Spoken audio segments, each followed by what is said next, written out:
Oh, hello. Hi there. Hi, nice to meet you. Can you just quickly? Oh my gosh, this lighting is terrible. But anyway, sorry. Can you just quickly double check to see if you're able to share screen? Sure.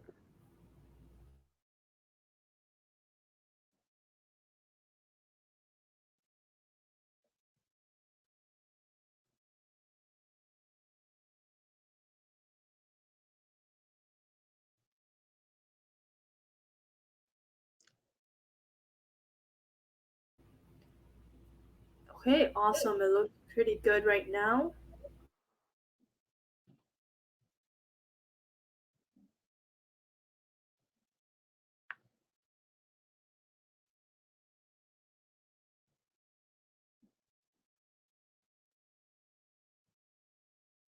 There we go. Okay, awesome. Oh, I love that. I love the background. Okay, awesome. I think what we can do is just wait for maybe another. Well, it just hit 9. I don't know if you want to wait for another minute or two as people will start rolling in. Otherwise, feel free to start the workshop if you think you won't have enough time. Okay. So this is a recorded session we can come back to, I'm guessing. Yes, it will be recorded. Fine. Okay. Cool. So, yeah, we can wait just a few more minutes. I don't have a Okay. lot to go over, so Okay, just a quick awesome. kind of introduction to some stuff. And then I will see.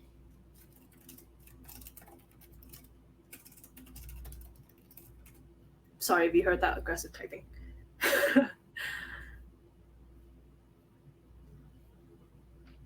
Okay, so I guess we'll give it a few more minutes. Um, I'll just stop the sharing just while we're waiting.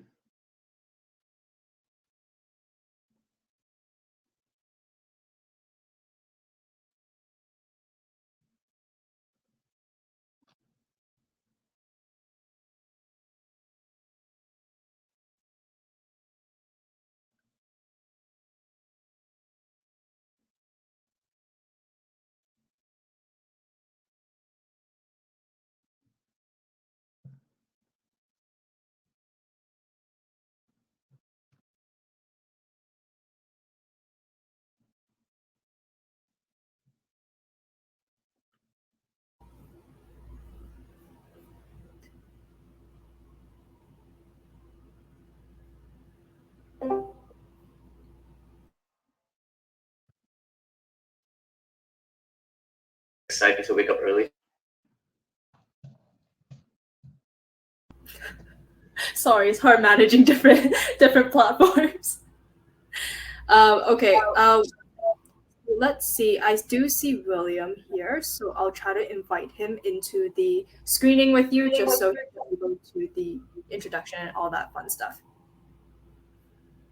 Let me figure out how to do that.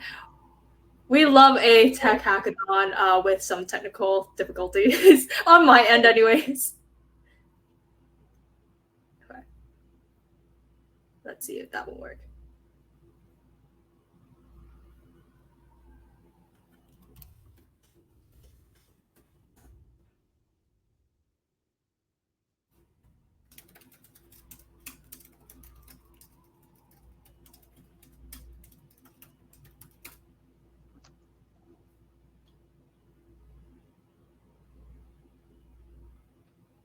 Yeah, sorry about that. I had to change some permissions for Safari. Yeah, sorry about the wait, guys. So, hello, everyone. It's a great pleasure for me to introduce our speaker today for FDM Group's cybersecurity workshop, Jeffrey White, Academy trainer at FDM. So, take it away, Jeffrey. All right. Oops. There we are.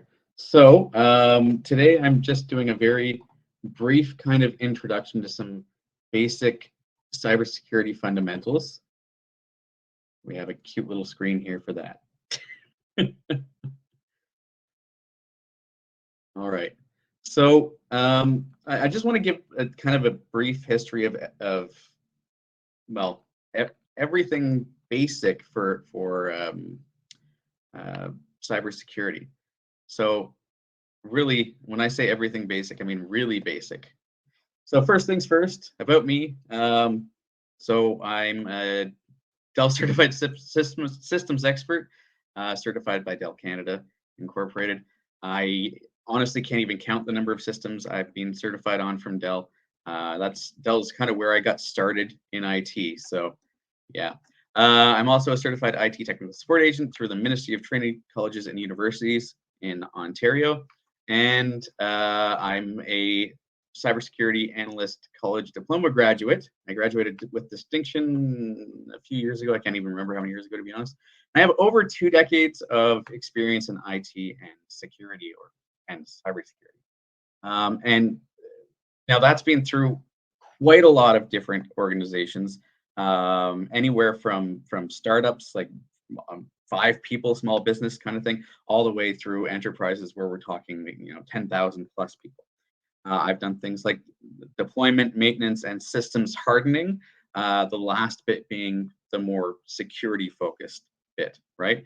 I've also been a teaching assistant for the Canadian Armed Forces members that were in the Cyber Operator DP1, which is the developmental period 1. It's kind of their first foray into the actual cyber operator role. And then I was also a college instructor for IT and cybersecurity. And currently, yes, I am a trainer with FDM in the TechOps stream. And I believe I'm actually going to be starting with their SecOps stream next month. So I'm super excited about that.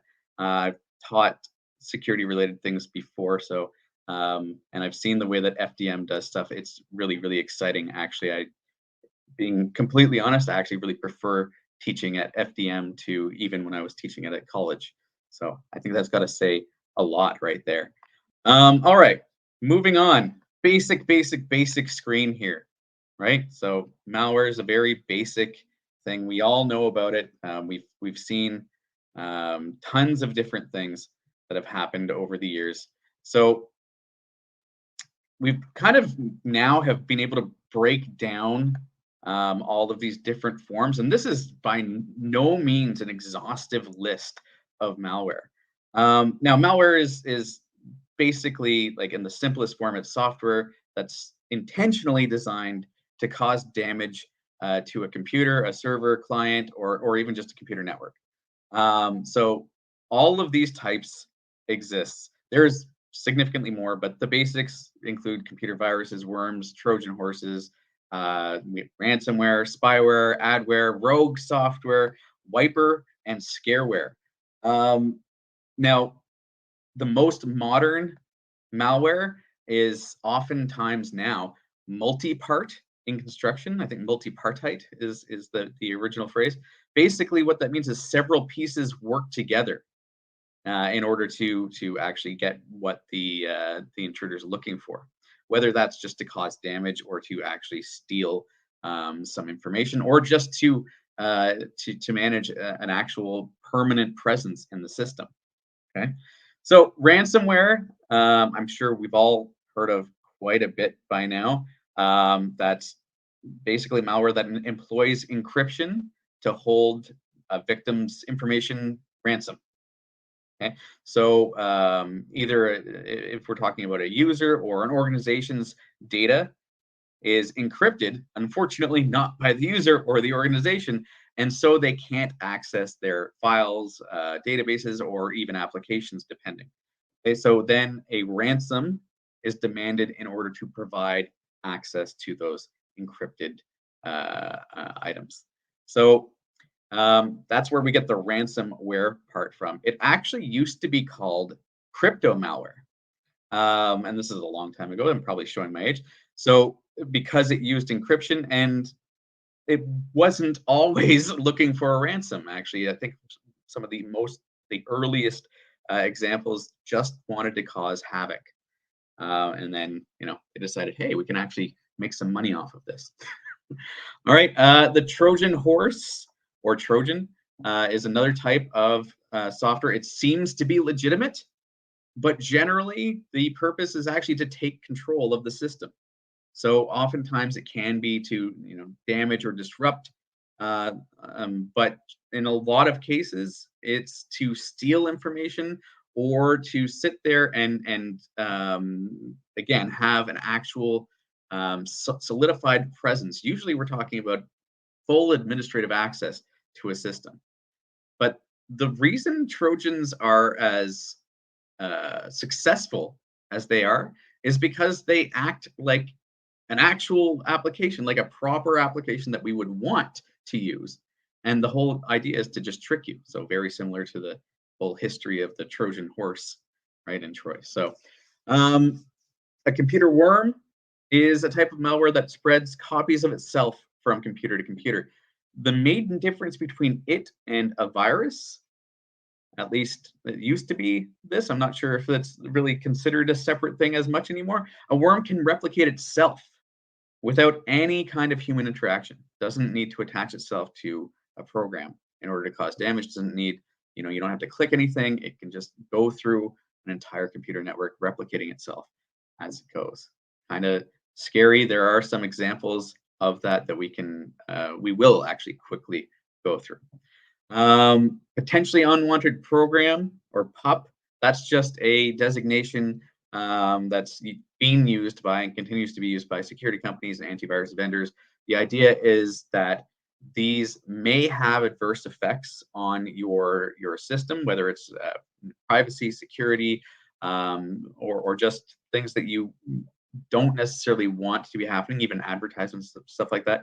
The reason it's not necessarily fitting into any of these other categories is because oftentimes you will have checked a box or left a box checked during the installation of something that allows this to be installed and to be launched and used. So when these kinds of things were originally designated as either adware or spyware or whatever form of malware, the vendors would reach out and say, no, this isn't something that's bad or illegitimate. The user said, yes, it's okay. So they decided to come up with this new name, potentially unwanted programs. All right, viruses are really the best known type of malicious code. They typically replicate by attaching themselves to another piece of code in a file. So, I mean, when we think about viruses, think of like a biological virus.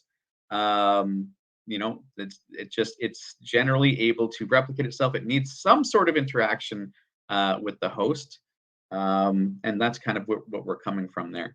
Now, there are a few different types of viruses. So one of the examples I've given here, kind of set off from everything else, is a fileless virus. Now, a fileless virus, rather than being, again, attaching itself to part of the executable code in a file, is that it actually just sits in memory. It lives on in RAM and continues to run until whatever system it is powered down. And so that's kind of a random thing. And I wouldn't say they're super, super common, but they are still relatively common. Modern viruses, though, have just a huge slew of different defenses from things like detection and analysis. So we have polymorphic viruses that change the way that they look. Their signature matches, like the hashes that would normally be used to be able to see, if is there an infection on the system from this particular virus, become difficult because as it changes, everything about it changes. The way that it acts sometimes as well changes. Armored viruses are viruses that actually resist being reverse engineered in order to determine exactly how they're operating. Viruses generally nowadays, at least, are designed to be quiet, right? The idea is that they don't want to be detected and they don't want to be analyzed, which makes them much more significant threats than they even used to be, because they used to be very loud. Command and control servers, often we see that used with, for example, Trojans. So a command and control server is generally used by an attacker to control a malware client that's being launched against whatever their targets are, whatever victim systems there are. Oftentimes, again, this kind of goes hand in hand with botnets. So botnets are armies of machines that were created by installing that malware client agent on various machines, which are then called either bots or sometimes zombies. Again, crypto malware is on here, I think. In this case, we're not actually referring to the old name for ransomware.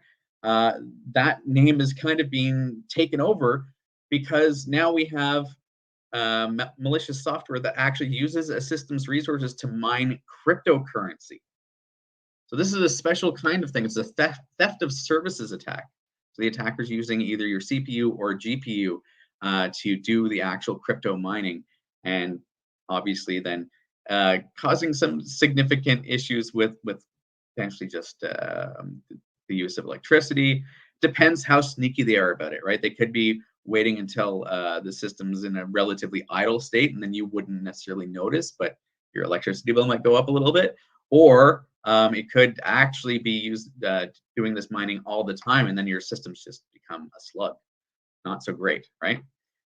Logic bombs are a type of malicious software that are deliberately installed and sit dormant until some sort of event actually triggers it. Generally, there's some sort of malicious payload, or I think we've seen probably things in TV shows and stuff like that where a specific time triggers some sort of software that then skims some money off of a bunch of different transactions and things like that. That would be an example of a logic bomb. They do actually exist though, but generally they're not skimming little bits of money because that's actually kind of very difficult to do, just the way that our super awesome accountants work now. But they will definitely do things like steal data, right? Which is in a lot of cases just as valuable, if not more valuable than money. Spyware, yeah, I've already kind of mentioned it, but that is software that spies on the user or on the system. And generally it's going to report back on whatever activities it's been spying on. Keyloggers are kind of a part or a type of spyware. They literally log all of the keys that a user presses. So all the keystrokes that a user enters on their system. There are legitimate keyloggers. What makes a keylogger a malicious piece of software is when the fact that it's there and operating is unknown to the user that's actually that it's hosted on the system of, and usually also not under the user's control, not something that we can see and just X out of or whatever, right? We have remote access Trojans or rats. So that's kind of what I was talking about earlier when we combine some of these things like Trojans and command and control and so on and so forth. So these are toolkits that are designed to provide covert surveillance and unauthorized, usually administrative access to a system. Okay. Now, a rootkit is a form of malware that's specifically designed to modify the operation of an operating system in some sort of fashion. The idea is to, again, oftentimes just, well, rootkit to gain administrative access. Okay? So there's a few different types that exist that have been mentioned here on the slide. Firmware attacks the firmware on a system, so firmware rootkit, firmware makes sense. Virtual rootkits will attack at the virtual machine level. Kernel rootkits attack the kernel of the OS. Library rootkits will attack the libraries that are used on a system. And then we have application level rootkits, which just attack specific applications. All right.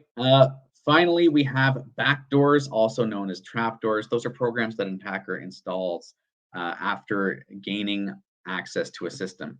That way they can, again, as I mentioned a few times, just ensure that they have unrestricted access to that system, even if their original or their initial access method is discovered and then disconnected or blocked. These backdoors are then a way for them to get back in. Now, originally, backdoors were just methods that were used by developers to ensure that they could still gain access to their application, even if something were to go wrong or something were to happen to prevent normal access methods. Now, sometimes this is still the case.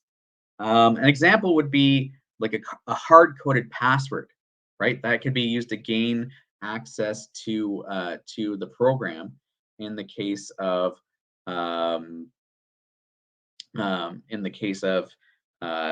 administrator forgetting their password or a developer forgetting their administrative password for either the system that the application is running on or for the application itself. Now, the obvious problem there is that if you leave a backdoor like that in, especially with a hard coded password, by the way, sometimes backdoors are called trapdoors. Uh, Once it's hard coded, it generally can't be removed, right? Especially if you actually are releasing this software to anybody.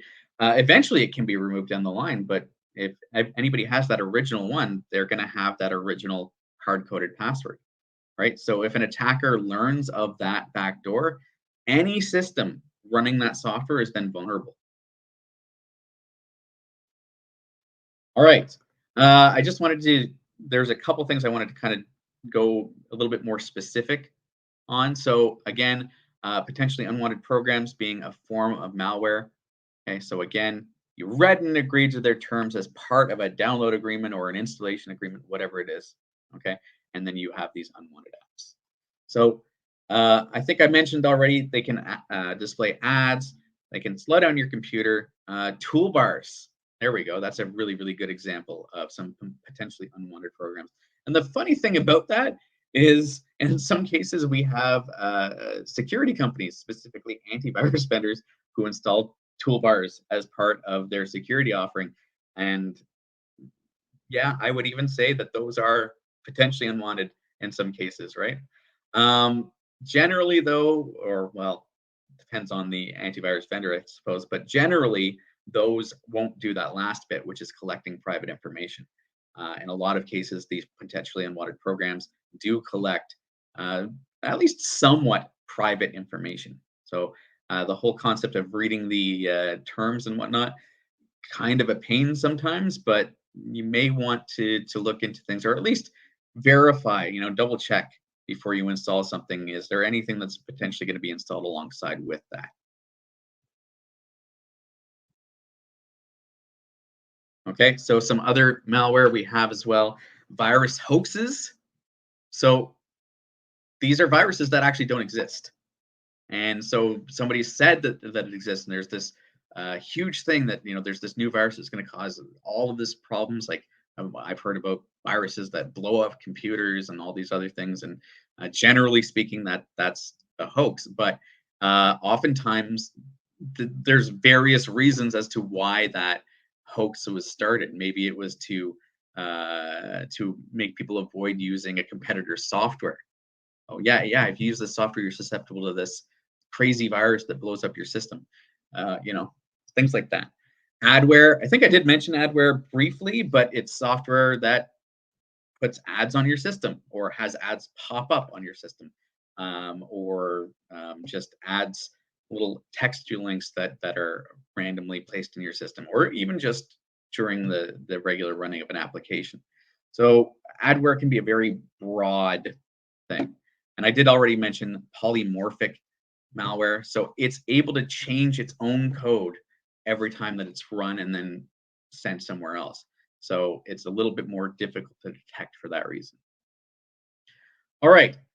Now that we've talked about different types of malware, I wanted to just really quickly go over some historical security incidents. Okay. Let me just double check our time. So we're at 9:22. Still lots of time. Don't worry, we're going to get into actually checking out some interesting things as well. So I just wanted to, again, this is a brief introduction to some basic security stuff. So um, digital types of crime can take a bunch of different forms. There are generally two categories, though. Either the computer was the actual target, or the system was the actual target of the crime, or the computer was actually what was used, or the system was used to perpetrate the act. So in some cases, the act would be something like bank fraud, and a computer was used to do it. So that's generally the two things: either the computer's target or the computer's actually, I guess you could say, the accomplice or the modus that was used.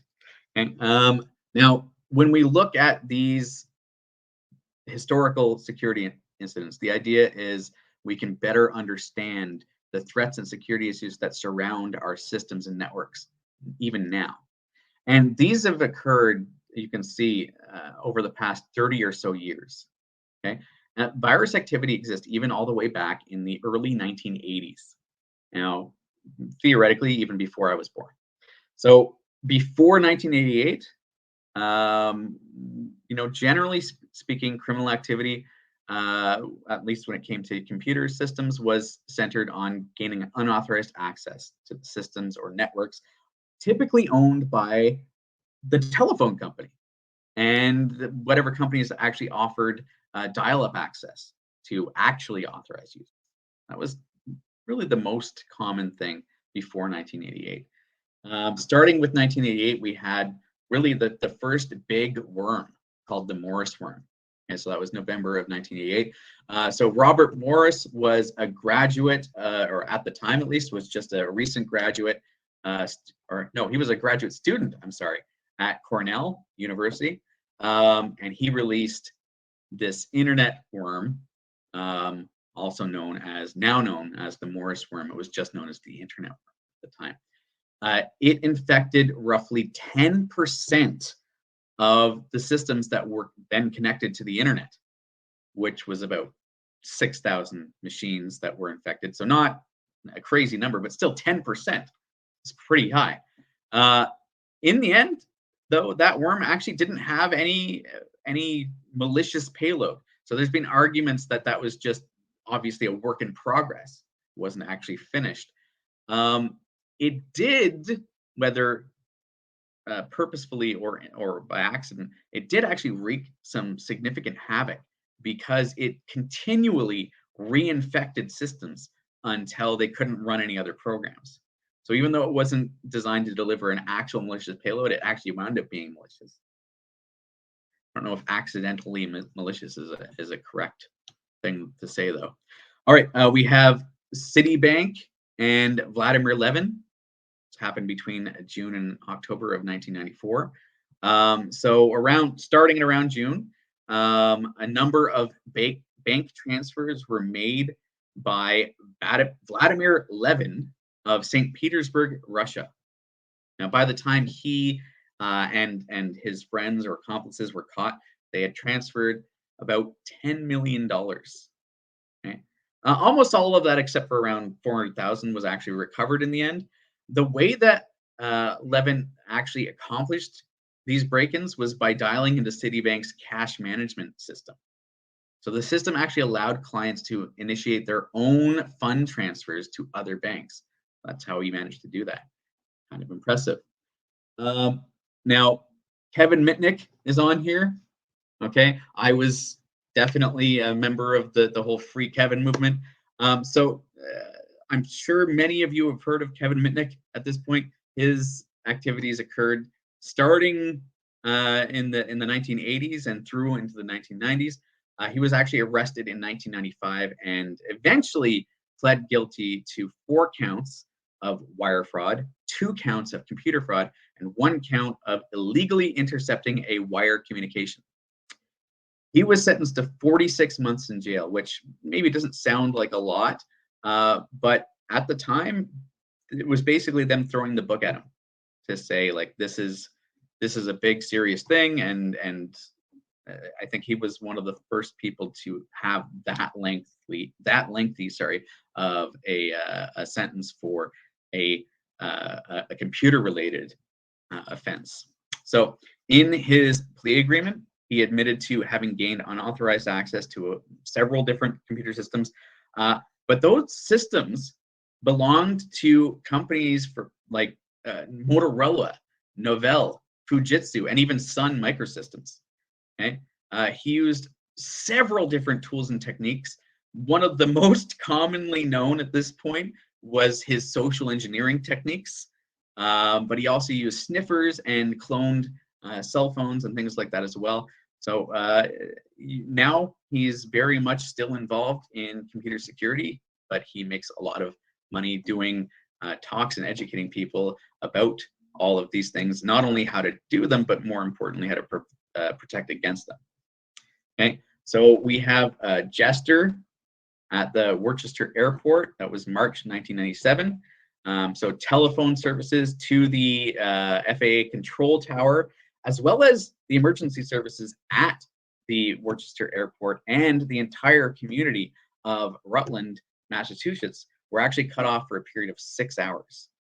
So that was because of an attack on the phone network by a teenager, actually, who went by the name Jester. Okay.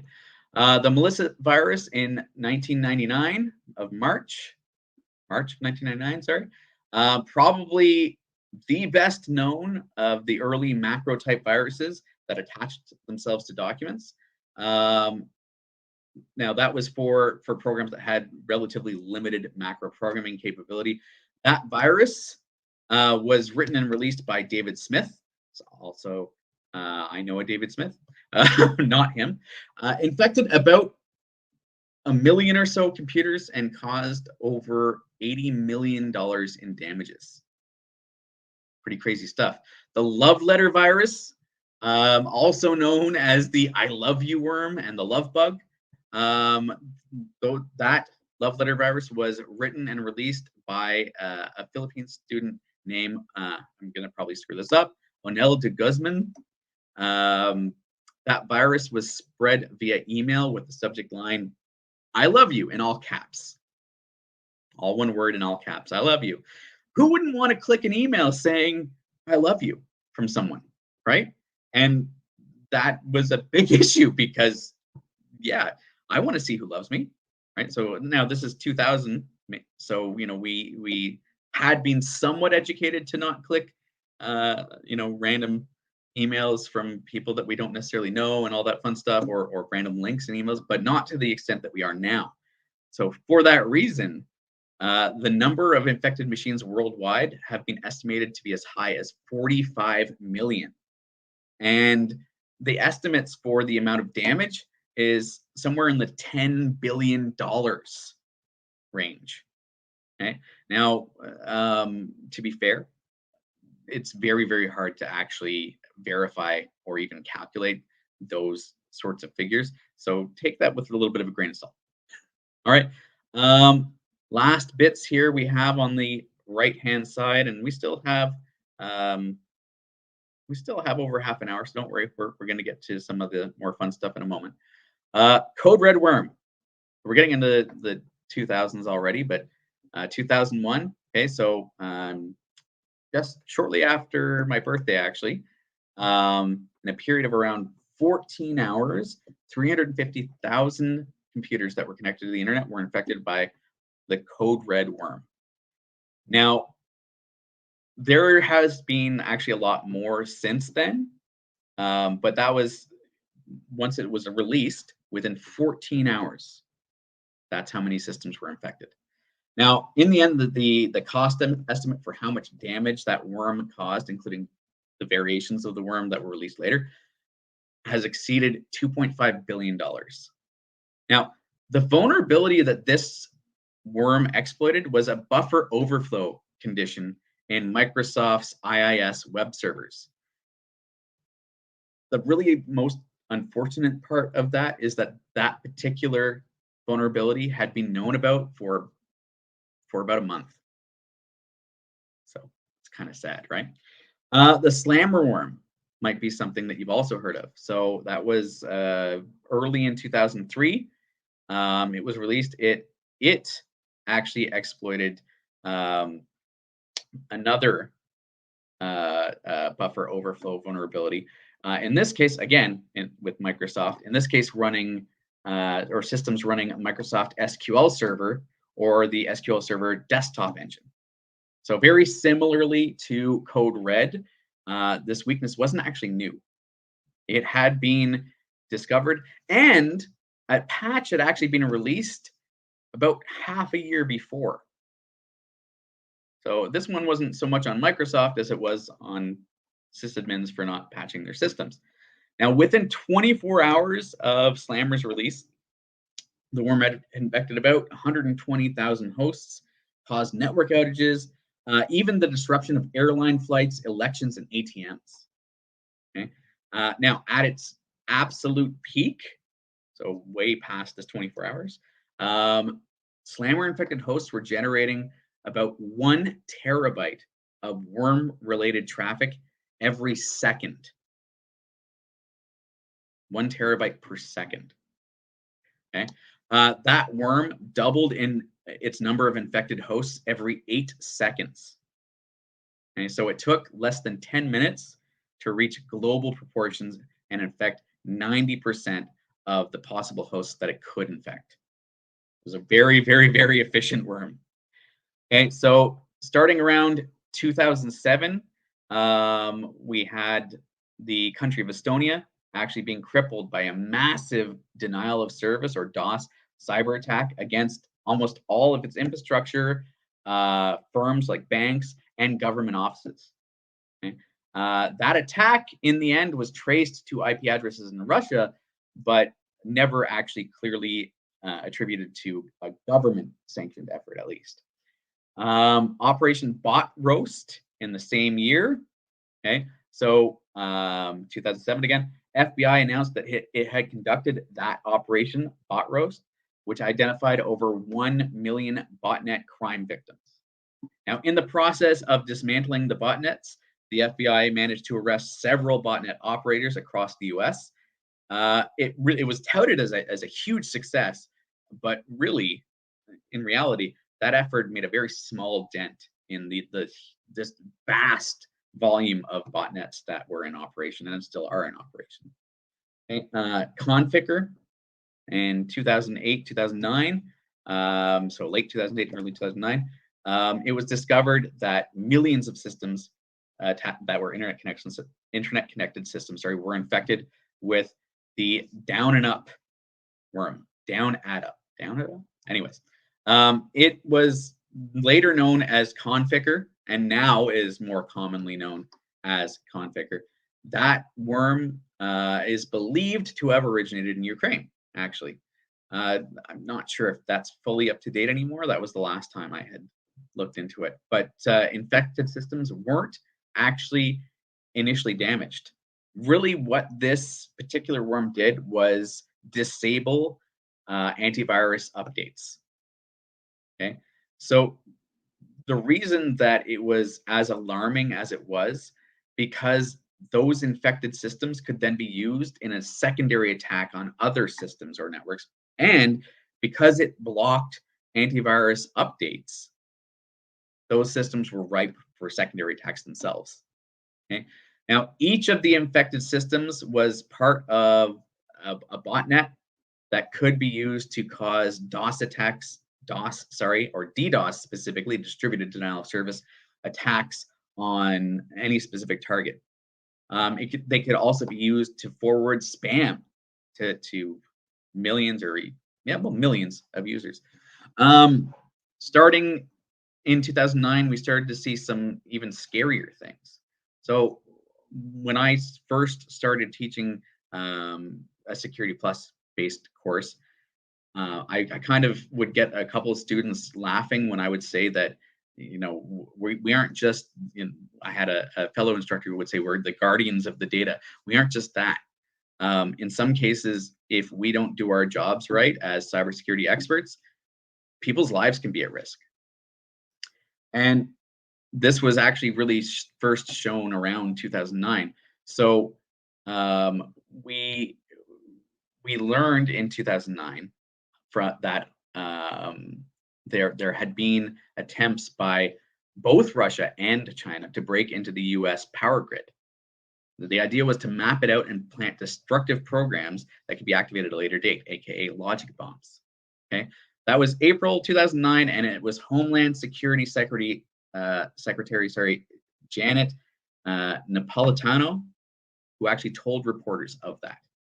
Okay, she indicated those attacks weren't new and had actually been going on for years. There's even an article in the Kansas City Star in 1997, actually, that mentioned the local power company, which was Kansas City Power and Light, had encountered about 10,000 attacks for that entire year.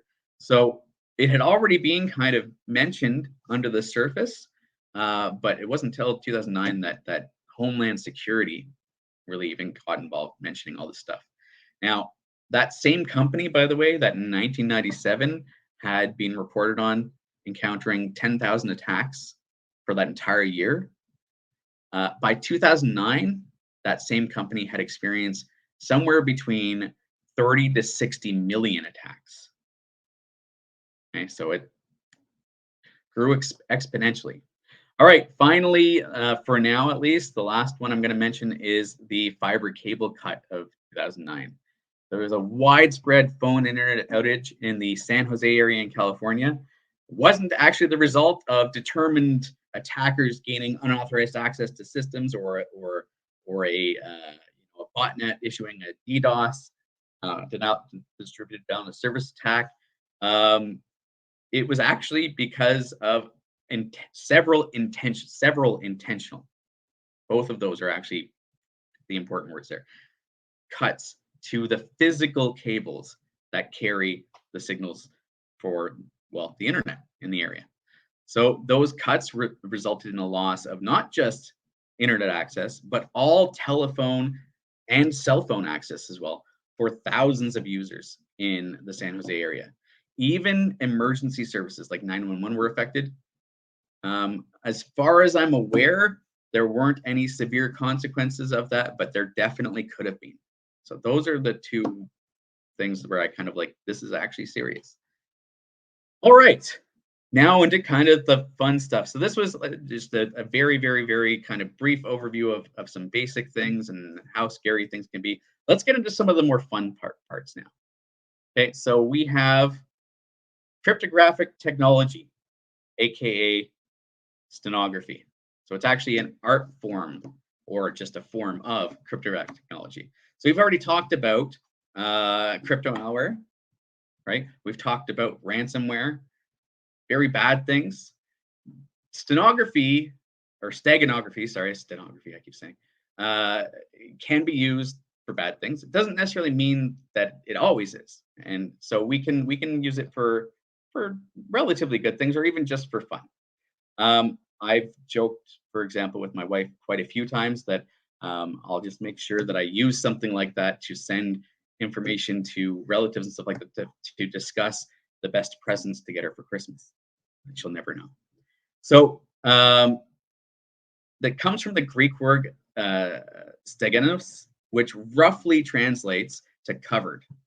Okay, so some non-digital examples of steganography: invisible ink, okay, or a head tattoo that's covered by hair. Those are kind of ideas that are related. But the most common digital application of this is to hide messages in an image or hide messages in images. Okay.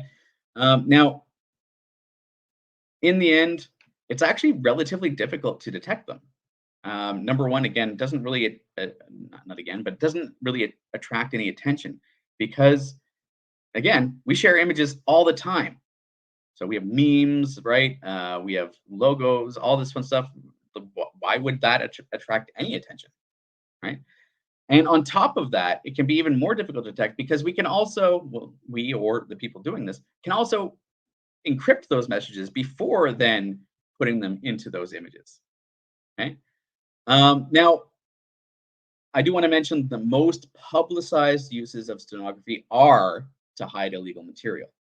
Doesn't mean we have to. Like I said, there are times when we can use it for legitimate purposes. So one of the things I do want to mention is I found previously, and this has actually become more difficult in recent times because antivirus software is getting better and better. Even though I work with things like malicious software occasionally, being in cybersecurity, I don't like to disable my antivirus, even on my sandbox systems, unless I absolutely have to. So one of the ways around being able to, for example, save the source code of a malicious executable, if I tried to save that in a text file, almost immediately after saving it, the antivirus that I would have on the system would just be like, no, that's clearly bad, and either quarantine or just outright remove it.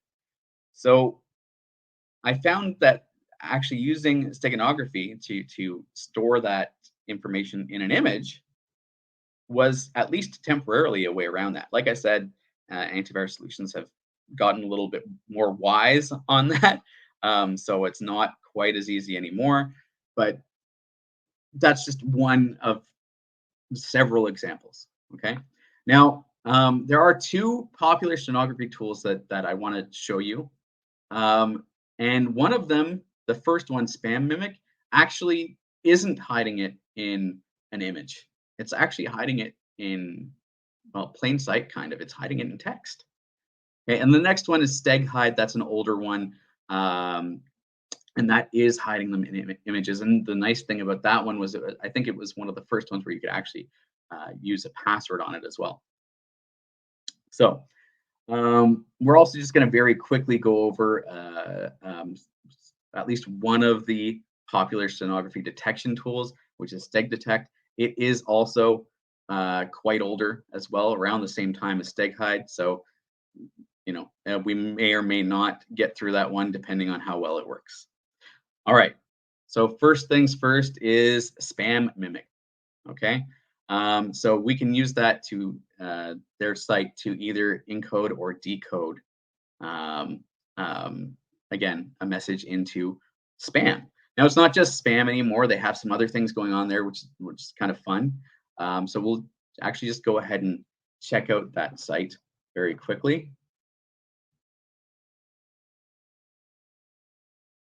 So I'm going to switch my sharing mode.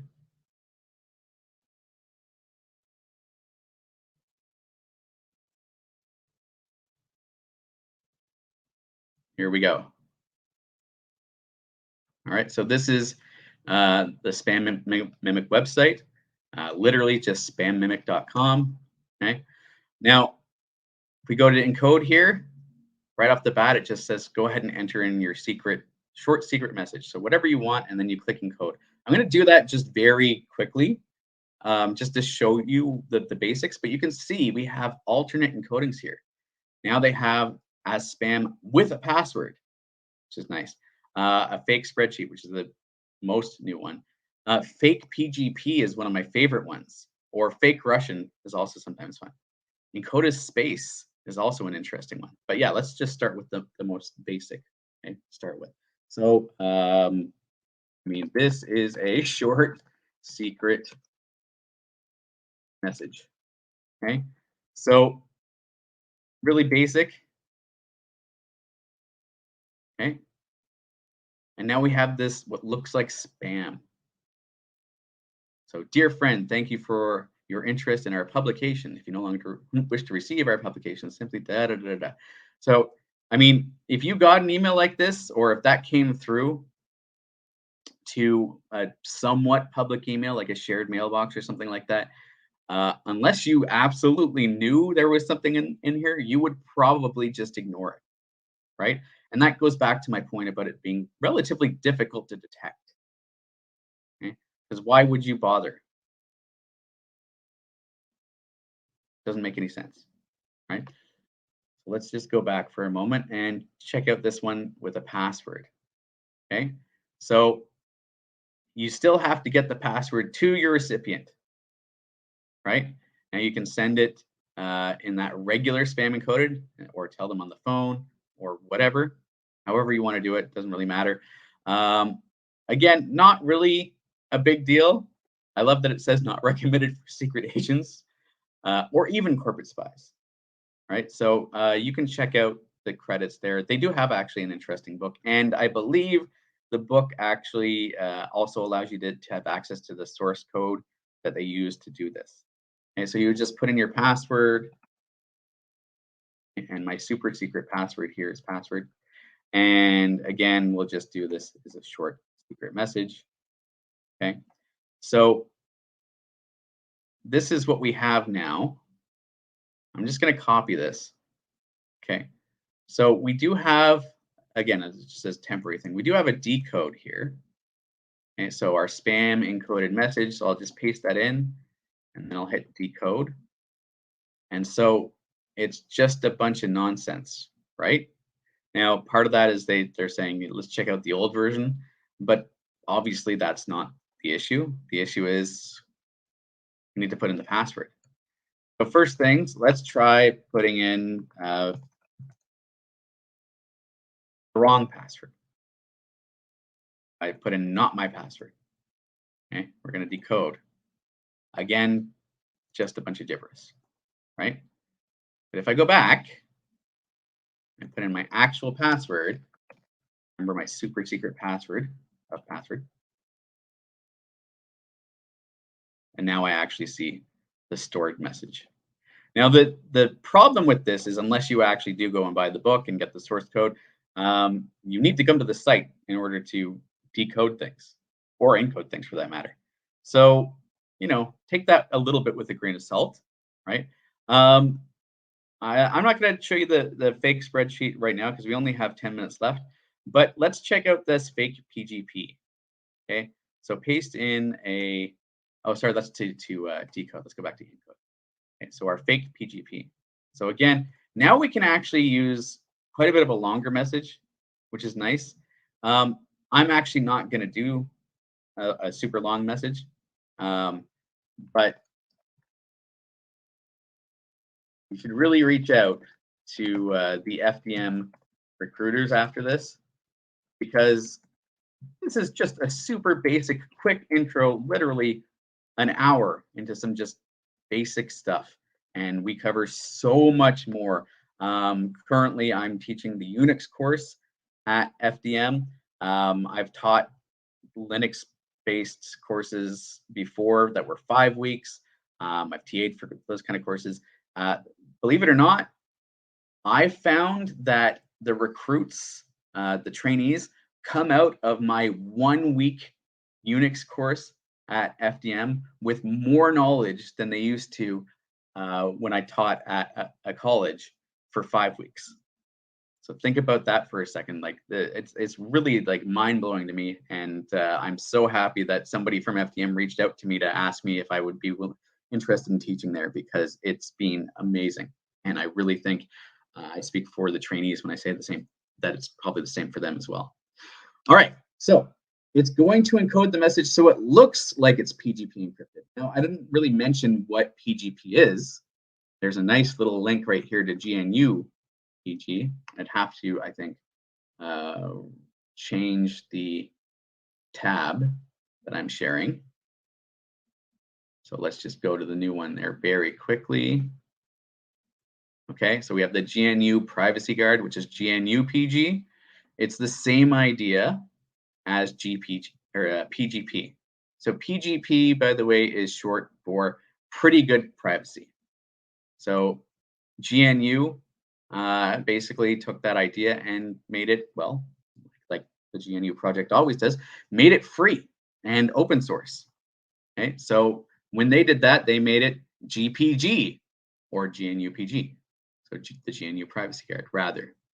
Okay, now the idea really is that it uses public key encryption. So the idea, or the public key infrastructure, sorry. So the idea is that you have 2 asymmetric keys, right?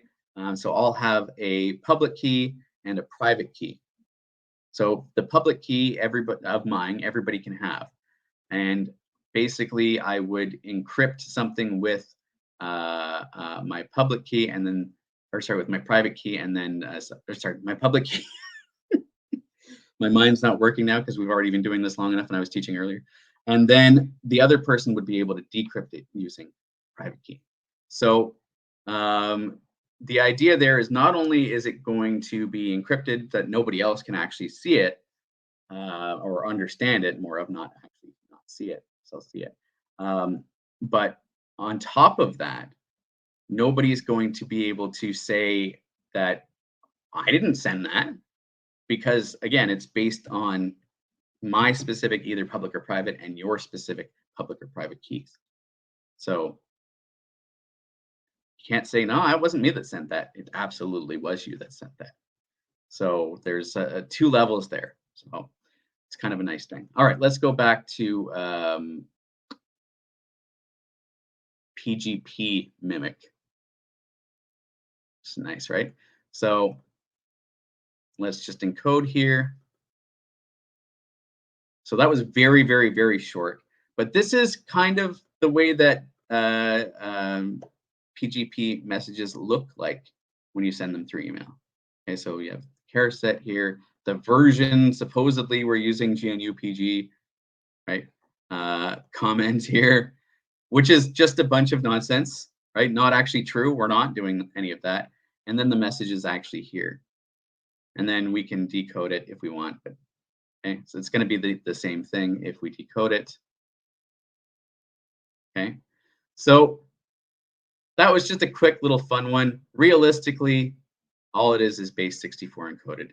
So it's not really encrypted by any means in this case. But again, unless somebody knew to look, they would have zero interest, right? Now, believe it or not, though, I wouldn't trust that. I wouldn't find that something that I would do, even just to pretend it's a PGP encrypted message. But what I might do is have my message like this, and then use this fake thing to encode it, and then take this and actually use that as my PGP message. So then it would actually be truly encrypted on top of that. So somebody would go to decrypt it and potentially just think, oh, that didn't work for whatever reason, okay? Unless they knew that you had done it this way.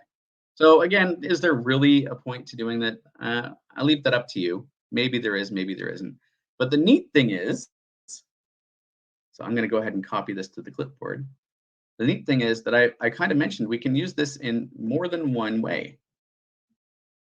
Okay, so if we go back to our PowerPoint quickly, so I only have 5 minutes left. Okay, we have StegHide. So I can put a message in an image. We already talked about that briefly, but you haven't seen it. So I'm going to go ahead and launch StegHide. Let me just get into the right directory first, and then I'll share my command prompt screen. Now, all of this can be done in Linux, and in fact, more fun to do it in Linux, of course. But in my case, I'm trying to get used to using Windows a little bit more. So that's why I've switched over to the dark side temporarily. All right, so here we are, StegHide, excellent. Okay, so I will start sharing the correct screen.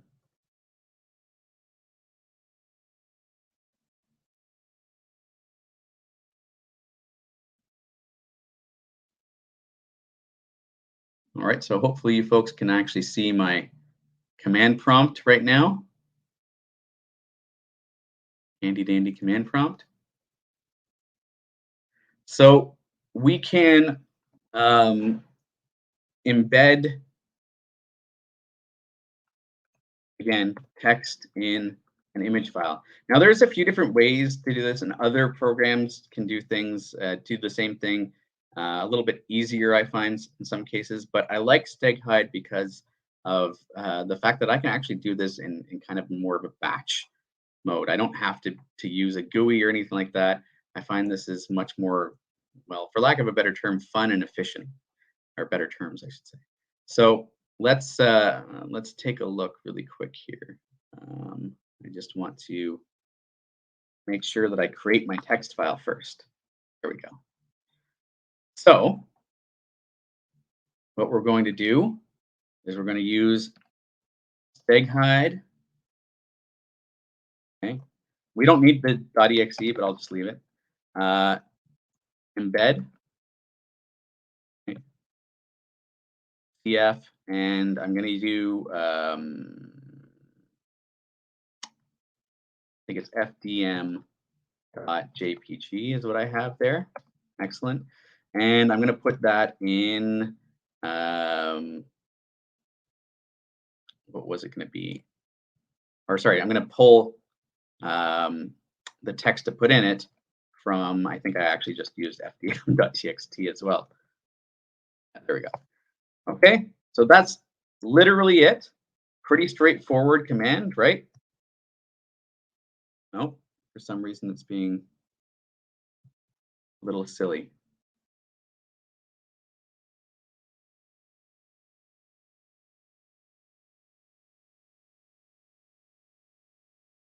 Had this working literally a moment ago. Maybe this was in my Linux system. All right.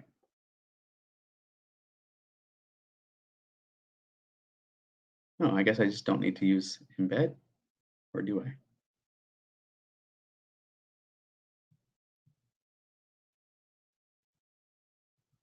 Oh, okay. So either no dashes or double dash. It's just a single dash in Linux. Again, still getting used to Windows. I apologize. All right. So enter passphrase. So remember I said we can actually put some sort of password on here. So I'll just do a super secret password, which I just entered in. Press enter. So I'm going to do it again. Press enter. So now I've embedded fdm.txt into fdm.jpg. Okay. Now I'm going to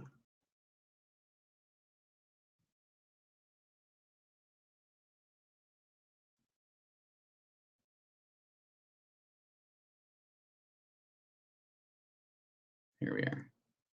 I'm going to go ahead and see if I can,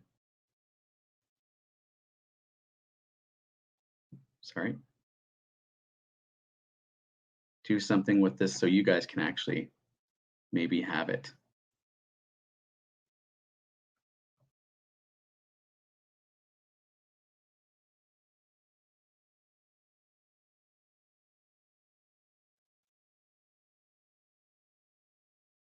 I actually do not see a way to share anything in this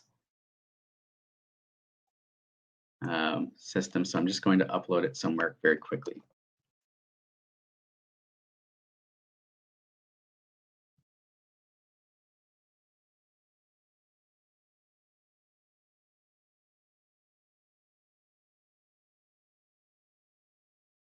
So let's do,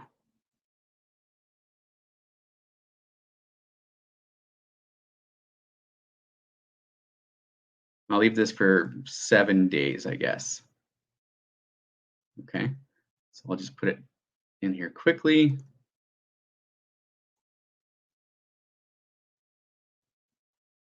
Oh no.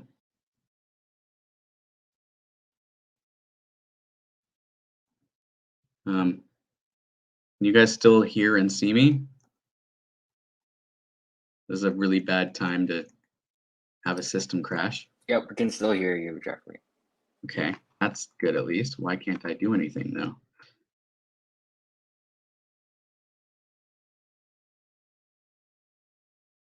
Okay, sorry, I had to stop sharing for some reason. Very sorry about that, folks. I will go ahead and just give this link in the chat.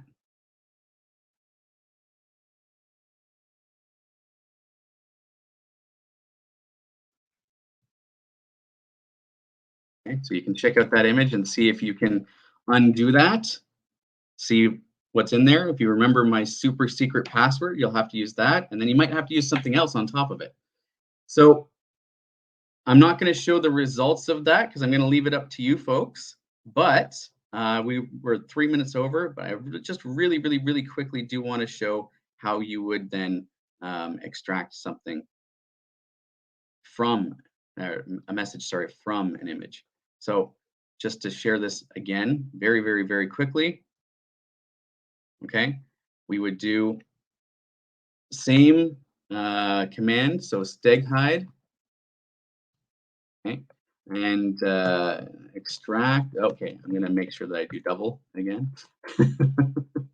Extract. So embed to embed, extract to extract. Makes sense, right? And then dash SF and the actual name of the picture. So in this case, it's going to be fdm.jpg. right? And when I hit enter, I'll have to put in the passphrase, again, my super secret passphrase, because I used that text file to encrypt it. I'll have to use that to decrypt it, but so I'll have to overwrite it. But that's it, okay?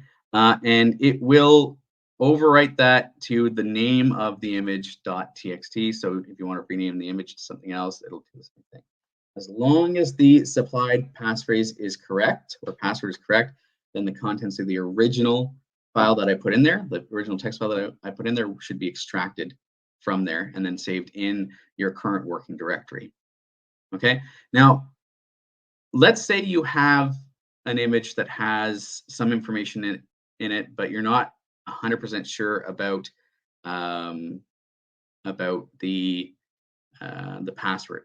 You might be able to just get some information about the file. And by the way, I put this message, right, this hidden message text into an image, but you can actually put these hidden messages in other files as well. Images are probably just the most common because they're not crazily used, or not really something that we don't crazily use all the time. We do use them all the time, everywhere, right? So very, very, very quickly again, because I know I'm going over time now. So steg hide info.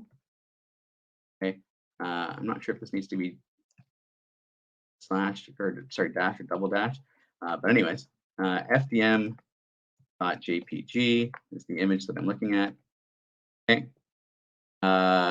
so we have FDM.jpg format JPG. So some basic stuff. Do we want to try to get information about embedded data? So when I hit Y, you can see it's asking for a passphrase. Generally speaking, it's not going to ask for that unless there actually is a passphrase, and then you know there's more than likely embedded data. So if I go ahead and put my passphrase in, now I can get some more information. How was it encrypted? Okay, is it compressed? All that fun stuff. Okay, so once you get that general information about, by the way, this is called the stego format or stego file format. You can find some other things as well. Okay, now is this really usable in your day-to-day? I'll leave that really up to you folks. But now you know it exists and what it can be used for in a positive or negative way. I don't have the time really to show the way to find it or detect it, but there are tools to do that, as I've already mentioned. And I'll just show the slide. I won't show anything else because we're over time now. But steg detect, again, written around the same time as steg hide, but it even has a graphical front end. So you can see that here, xsteg is that graphical front end. There is also the command line version, but it automatically detects any steganographic content in only in JPG files, and it won't find it in anything other than JPEGs. But still relatively useful because that's generally what most of them use for. Most of the images that we use are. So you can see there's a few different scanning options. Again, this one's a little bit out of date now, but it's still usable. It's still fun, and I do recommend checking it out. That's actually it for today. Since I didn't, I went a little bit over. So this was my first workshop. So hopefully it was at least a little bit fun for you folks. I know now that I should probably spend a little bit less time on the introduction if I ever get welcome to do this again. But please go ahead and check out trying to use StegHide or another application on that image to get the text out of there. And then you're going to notice that you're going to potentially have to do something to that text again in order to get the actual hidden message in there. Any questions or anything?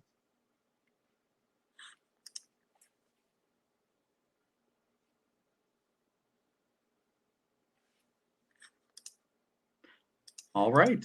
I guess I have like a general question. Okay, Like I great. guess like what's some like advice for like people that care like about their security, and like what would you recommend like one like I guess golden rule that everyone should follow in terms of like cyber security, especially with everything being like on like digital now. Oh, there's so many golden rules, but honestly, um, the truest golden rule I can give you is always assume there's going to be a breach. Okay, so it's how do we mitigate that as much as possible? So what would happen if a breach happened? And so then you can make decisions a little bit better, right? So if somebody breached my business laptop, well, I don't do banking or anything on there. That's crazy bad. I think FDM would be pretty mad at me. Uh, but even then, I don't think I have anything too crazily confidential for FDM. So I'm gonna have obviously my anti-malware solution on here. I'm gonna have a firewall in place and all that other fun stuff. But I'm not going to spend, $5,000 on an IDS system as well if all I'm using is my business laptop for business purposes, right? Now, if we are talking about something where you have, 100,000 or more in your bank account, maybe you should be willing to spend a certain percentage of that amount to protect that, right? Mhm. So it's all about mitigation. That's really what I would say is there's going to potentially at some point be a breach. How are you going to react to that? And how are you going to try to prevent it? But how are you going to react to it when it happens is really the big question. I like that. Being proactive, like that's great advice. All right, thank you. And a little bit of unsolicited advice. If you're interested in getting into the field of cybersecurity, obviously I'm going to say yes, reach out to the FDM recruiters that I think are in a different channel. I'm not sure if they're here tonight, but they'll be there tomorrow. The other bit is, if you have a little bit of a background in IT already, a little tiny bit about security, learning about Linux or Unix, and learning how to write some basic either Bash or Python scripts is going to set you right on the course of being a great candidate for cybersecurity job roles. That's great to hear. Yeah. Well, thank you so much, Jeffrey, for hosting this workshop about cybersecurity. I learned a lot about malware and past cybersecurity accidents. Just once again, thank you so much. I hope the audience learned a few new things. And yeah. All right. Thank you. Thanks for having me. All right. Take care, everyone. Thank you. Cheers.